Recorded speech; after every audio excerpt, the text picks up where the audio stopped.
Kimi bir ağuşuna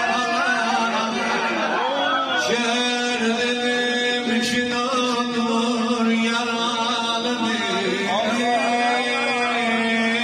çok çetindir bu ya Allah ya Allah eyvah hadseti Xuda tab edemedi Diğer kuşası kalaya ne bilen zamanları çürüyen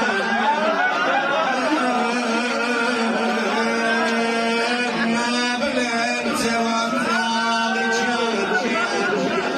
o şehir mesudlukta zevan peykeri kızın gün kimi olup tir o xəncəriyle verek veren Nazenin vücudun gören diyen bu beden dair çünkü tam beni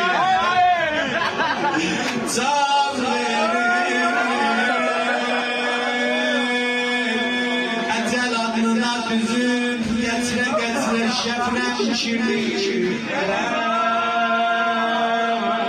öz atası şiir Xuda ki başta bir sana